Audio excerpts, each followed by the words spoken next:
எல்லா புகழும் இறைவனுக்கு. தனுஷ் எனக்கு ரொம்பவே பிடிச்ச ஒரு ஸ்பெஷலான ஆக்டர் அப்படின்னு சொல்லலாம். பல பேரை பிடிக்கும். பட் தனுஷை வந்துட்டு எனக்கு ரொம்பவே பிடிக்கும். என்ன காரணம் அப்படின்னு கேட்டிங்கன்னா,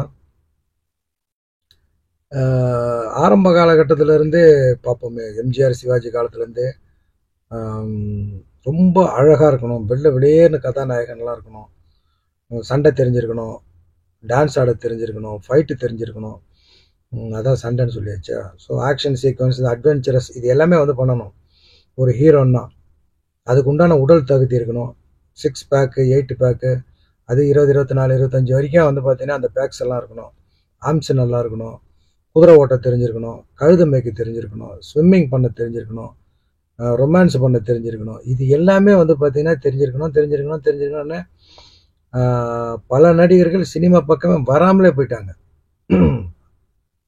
அவன் கனவாகவே போயிடுச்சு அவனுக்கு. ஏன்னா அப்படிலாம் இருக்கா வா, இல்லைன்னா வராத அப்படிங்கிற மாதிரி ஒரு காலகட்டம் இருந்துச்சு. அதுக்கப்புறம் வந்து பார்த்தீங்கன்னா கலரான நடிகர்கள் தான் அழகான நடிகர்கள் தான். ஸோ அதை வந்துட்டு ரஜினிகாந்த் உடைச்சார் அப்படின்னே சொல்லலாம். ரஜினிகாந்த், விஜயகாந்த் இவங்க எல்லாரும் அந்த ஒரு டாக்கை உடைச்சாங்க அப்படின்னே சொல்லலாம். ஸோ அவங்களையும் தாண்டி பல நடிகர்கள், அப்போ முரளி வர ஆரம்பித்தார். அவர்லாம் கலரில், விஜயகாந்த், ரஜினிகாந்த், முரளி அவங்களாம் கலர் கிடையாது. பர்சனாலிட்டின்னு பார்த்தா பெரிய அளவுக்கு சத்யராஜுக்கு பர்சனாலிட்டி இருக்காது. ஸோ கொஞ்சம் கொஞ்சமாக வந்துட்டு சினிமாவுக்குள்ளே அப்படியே ஒரு எவல்யூஷன் ஏற்பட்டுச்சு. அது தனுஷ் வரைக்குமே, எஸ்ஜே சூர்யா வரைக்குமே சொல்லலாம். பர்சனாலிட்டி எஸ்ஜே சூர்யாலாம் வந்து பார்த்தீங்கன்னா பல பத்திரிகைகள் எனக்கு தெரிஞ்சு 5 பைசா மூஞ்சி, நெளிஞ்ச மூஞ்செல்லாம் பல பத்திரிகைகளில் கோடு வேறு சொல்லியிருப்பாங்க. ஸோ அந்தளவுக்கு தான் எஸ்ஜே சூர்யா இருந்தார். அதே மாதிரி தனுஷுமே மேடையிலே வச்சு பார்த்திபன் கலாய்ச்சார். ஜுப்பாவுக்குள்ளே கையை விட்டு தேடுற அளவுக்கு ஒரு உடம்பு, 3 படம் ஹிட் படம் கொடுத்துட்டியடா அப்படிங்கிற மாதிரி. திருடா திருடி விழாவில்னு நினைக்கிறேன், ஏதோ ஒரு தனுஷ் படத்துடைய விழாவில் சொல்லியிருப்பாரு. அந்த அளவுக்கு தான் வந்துட்டு இவங்கெல்லாம் இருந்தாங்க. ஸோ அந்த அளவுக்கு நம்ம பக்கத்து வீட்டு ஆட்களை பார்க்குற மாதிரி, நம்ம தெருவில் போகிற அண்ணாச்சியை பார்க்குற மாதிரி, நம்ம பக்கத்து வீட்டு பசங்க, நம்ம கூட விளையாண்ட பசங்க அப்படிங்கிற மாதிரியான ஒரு ஃபீல் தான் எனக்கு தனுஷை பார்க்கும்போது ஏற்படும். எல்லாம் ஆடுறான் போடுற படத்தில் ஆள் எப்படி இருக்கிறான், அவன் பாட்டு ஆடிடான் போகிறான் அந்த திருடா திருடி படத்துக்கெல்லாம். ஸோ அந்த மாதிரி வகையில் ரொம்ப ஒரு யதார்த்தமான கதாநாயகன், இந்த கதைக்கு ஏற்ற கதாநாயகன். அந்த ஃபீல் இப்போ காதல் கொண்டேன்லாம் வந்து பார்த்தீங்கன்னா கமலஹாசன் பண்ணாலோ ரஜினிகாந்த் பண்ணாலோ அது எடுபடாது. விஜயகாந்த், சத்யராஜ், பிரபு அவங்க. அப்போ அந்த கதாபாத்திரத்துக்கே உண்டான ஒரு ஆப்டான ஒரு ஆள்னு பார்த்தா தனுஷ். மேபி சிலம்பரசன் கூட பண்ணியிருக்கலாம். பட் அந்த ஏஜ் சொல்கிறான், அந்த ஒரு 2 கட்ட ஏஜ், இந்த 16, 17, 18, 20 வயசுக்குள்ள காதல் கொண்டேன், துள்ளுவது இளமை, அதே மாதிரி மன்மதன், கோவில், இந்த மாதிரி படம்லாம் வந்து பார்த்தீங்கன்னா அந்த ஏஜுக்கு ஏற்ற மாதிரியான ஒரு கதையோட்டமாக இருக்கும். ஸோ அந்த கதாபாத்திரங்கள்லாம் வந்துட்டு பார்த்தீங்கன்னா ஈஸியாக நம்ம மனசுக்குள்ளே போய் உட்கார ஆரம்பிச்சிச்சு. காதல் கொண்டேனா இருக்கட்டும், யாரடி நீ மோகினியாக இருக்கட்டும், திருடா திருடி, அடுத்தது புதுக்கோட்டையிலேருந்து சரவணன், தனுஷோடைய படங்கள் அப்படியே சொல்லிக்கிட்டே போகலாம். சொல்லிக்கிட்டே போனால் போய்கிட்டே இருக்க வேண்டியது தான். ஸோ அந்த அந்த வகையில் எனக்கு தனுஷ் ரொம்ப பிடிக்கும். எனக்கு முதல் முறையாக தனுஷோடைய படங்களுக்கு நான் ரசிகனாக ஆனது எப்படின்னு கேட்டிங்கன்னா, முதல் படம் காதல் கொண்டேனே. முதல் படம் சொல்ல முடியாது, ஏன்னா முதல் படம் துள்ளுவது இளமை. என்னை பொறுத்த வரைக்கும் காதல் கொண்டேன் தான் அவருக்கு முதலிடம், முதல் படம். ரெண்டுமே இவனுடைய சம்பவங்கள் நிறையவே இருக்கும். ஒரு பெரிய படம் கிடைக்காம இவன் உட்கார்ந்துருந்த, இவன் காத்துக்கிட்டு இருந்த ஒரு நேரம் அப்படின்னே சொல்லலாம். ஒரு பெரிய வாய்ப்பு, பெரிய படம், ஏன்னா பின்னாடி பெரிய படம் ஆயிடுச்சு காதல் கொண்டேன். பட் ஒரு பெரிய வாய்ப்புக்காக யுவன் சங்கர் ராஜா ரொம்பவே அப்செட் ஆகிலாம் உட்காந்துருப்பார் அப்படின்னு சொல்லி பலர் சொல்லி நான் கேள்விப்பட்டிருக்கேன். ஏதாவது ஒன்று பெருசாக பண்ணணும் அப்படிங்கிற மாதிரி நேரத்தில் தான் காதல் கொண்டேன் பண்ணுறாரு. பட் பாட்டு பெருசாக போகலை. கிட்டத்தட்ட 1 வருஷம் 2 வருஷமும் என்னமோ அந்த பாட்டெலாம் ரிலீஸ் பண்ணிட்டாங்க. தனுஷோடைய ஓன் ப்ரொடக்ஷன் அந்த படம், அவங்க ஃபேமிலி பாட்டெல்லாம் ரிலீஸ் பண்ணிட்டாங்க. பாட்டு எனக்கு நான் பதிவு பண்ணிட்டேன், பாட்டு கேட்டுட்டேன். அப்போல்லாம் வந்துட்டு சிடி வந்துருச்சு, காம்பேக்ட் டிஸ்க்கு, டிவிடி கிடையாது அப்போது, சிடி. பாட்டு கேட்டால் பாட்டெல்லாம் வந்துட்டு பார்த்தீங்கன்னா பக்கா வேற லெவல் பாட்டு எல்லாமே. யாரா அந்த படத்துக்கு இசையமைச்சிருக்குது அப்படின்னு தேடுற அளவுக்கு அந்த பாட்டு. பட் அந்த படம் வெளியே வந்ததுக்கு பிறகுதான் அந்த பாடல்கள் ஹிட் ஆனதை வச்சு படம் பெரிய அளவில் போச்சுன்னு சொல்லலாம் தனுஷ்க்கு. ஸோ அதுக்கு பிறகு வந்து பார்த்தீங்கன்னா திருவிளையாடல ஏதோ ஒரு படம் நினைக்கிறேன், தேவதையை கண்டேன். அந்த படத்தை முடிக்கிறாரு, ரஜினி அந்த பொண்ணை கல்யாணம் பண்ணுறாரு. அவர் லைஃப் வந்து பார்த்தீங்கன்னா டக்கு டக்கு டக்கு டக்கு டக்கு டக்குன்னு மேலே அப்படியே மரியான் வரைக்கும், ஹிந்தி வரைக்கும் போனார். ஹிந்தி டைரக்டர் வச்சு போன படம் பண்ணாங்க.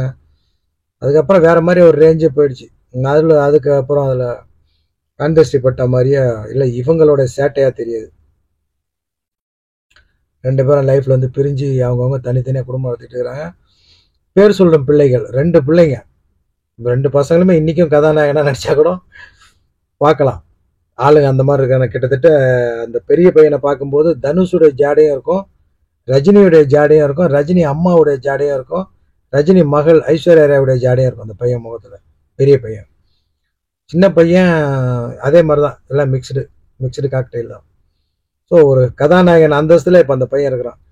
இப்போ ஏதோ ஒரு ஆம்பிஷனில் அவர் இருக்கிறாரு அப்படிங்கிறாங்க. நிச்சயமாக சினிமாவில் இறக்குவாங்க, அதில் மாற்றமே கிடையாது. ஏன்னா கோடி கணக்கில் பணம் பொருளக்கூடிய ஒரே இண்டஸ்ட்ரி சினிமா இண்டஸ்ட்ரி தான். நிச்சயமாக சினிமாவுக்கு 2 பிள்ளைங்களும் வருவாங்க. அவங்க என்ன சொல்லுவாங்க, பிள்ளையோட விருப்பம், தாத்தாவோட விருப்பம், தங்கச்சியோட விருப்பம் எல்லாம் கிடையாது. பிள்ளைங்க சினிமா ஃபீல்டுக்கு தான் வருவாங்க. ஸோ இப்போ நம்ம பேச வந்தது தனுஷ் அண்ட் ராயன். சமீபமாக வெளியே வந்த படம் அப்படின்னு பார்த்தா தனுஷ்க்கு கர்ணன், அசுரன் 2 படமுமே ஒரு அசுரத்தனப்பான படம் அப்படின்னே சொல்லலாம். அதையும் தாண்டி விடுதலையில் வந்துட்டு கொஞ்சம் ஃபேமஸ் ஆனார். ஒரு பாட்டு ஒன்று இளையராஜா இசையில் பாடி. ஸோ டாக் ஆஃப் த சிட்டியாக தான் இருக்கிறார் இப்போ வரைக்குமே. ராயன் சமீபத்தில் டைலர் ரிலீஸ் பண்ணியிருந்தாங்க. பெரிய சம்பவம் அப்படின்னே சொல்லலாம். அதுலேயும் குறிப்பாக அந்த கடைசியில் ரஹ்மானுடைய பாடல் வரிகள் எங்கேயோ கொண்டு போய் உட்கார வச்சிருச்சு.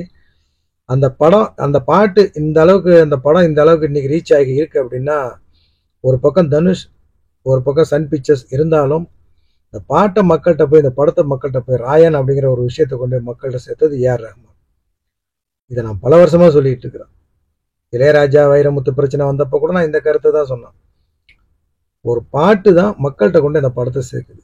அது டியூனு, பாடல் வரிகள் அதெல்லாம் விட்டு தள்ளுங்க. என்ன கேட்டால் பாடல் வரிகள் தான் சொல்லுவேன்.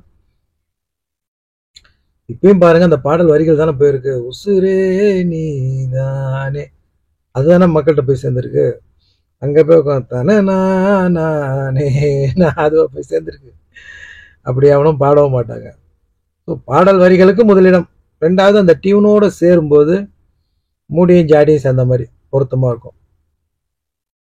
ஸோ அந்த மாதிரி அந்த பாட்டு தான் கொஞ்சம் மக்கள்கிட்ட சேர்த்துருக்கு. இந்த படத்தில் பெரிய சம்பவங்கள் அப்படின்னு பார்த்தா, பிரகாஷ் ராஜை நான் பார்க்குறேன். செல்லூராகவன் ஒரு அமைதியான பாம், ஷரான் சொன்ன செக்ஸி பாம் அப்படின்னு சொல்லுவாங்க. அது மாதிரி ஒரு சைலண்ட் பாம் இது. செல்வராகவன் இருக்கிறாரு, எஸ்ஜே சூர்யா, இவர் தான் வந்துட்டு பெரிய ஹைப்பாக பார்க்குறாங்க அந்த படத்தில். மிகப்பெரிய அளவில் நடிச்சிருக்கிறாரு அப்படிங்கிற மாதிரி காலையில் ஒரு நண்பர் சொன்னார். எஸ்ஜே சூர்யா வேலை லெவலுங்க, தனுஷே தூக்கி சாப்பிட்டாரு அவர் இந்த படத்தில் அப்படிங்கிற மாதிரி ஒரு செலிபிரிட்டி நண்பர் காலையில் சொன்னார். ஸோ இன்னும் ஒரு 2-3 நாளில் இந்த படம் ரிலீஸ் ஆக போகுது. இதுக்கு முன்னே வந்துட்டு பார்த்தீங்கன்னா, தனுஷ்க்கு வந்துட்டு இளையராஜா ஒரு பயோபிக்ஸ் தொடங்கினாங்க. மாரி கேப்டன் மில்லர் வந்து பார்த்தீங்கன்னா, மாரி செல்வராஜர் கூட ஒரு படம் சொல்லிக்கிட்டு இருந்தாங்க. அது என்ன ஆச்சுன்னு தெரியல. கேப்டன் மில்லர் பெருசாக போகலை. அதுக்காக வந்து பெரிய எஃபர்ட்லாம் பண்ணியிருந்தார் தனுஷ். பட் பெருசாக போகலை அப்படின்னு தான் சொல்லணும். பெரிய அளவில் எதிர்பார்ப்பில் ராயன் ரிலீஸ் ஆகுது. சன் பிக்சர்ஸை பொறுத்த வரைக்கும் ஏற்கனவே போன வருஷத்தில் மாமனாருக்கு ஒரு பெரிய வெற்றி படம் கொடுத்துருந்தாங்க. இந்த வருஷத்தில் மருமகனுக்கு ஒரு மிகப்பெரிய வெற்றி படம் கொடுக்க போகிறாங்க. இந்த படம் நல்லா வந்திருக்கு அப்படிங்கிற மாதிரி பலர் சொல்கிறாங்க. நம்ம நண்பர் காலையில் சொல்ல போது கூட ஒரு விஷயம் சொன்னார். கலாநிதி மாறனை பொறுத்த வரைக்கும் இந்த படம் ரொம்ப பிடிச்சி போச்சு. பயங்கர எக்ஸ்பெக்டேஷனில் அவர் இருக்கிறார், மக்கள்கிட்ட இந்த படத்தை போய் சேர்க்கணுங்கிறதுக்காக. ஸோ நிறைய பாசிட்டிவான விஷயங்கள் தான் இந்த படத்தை பற்றி காலையில் நண்பரோட பேசிகிட்டு இருந்தாங்க.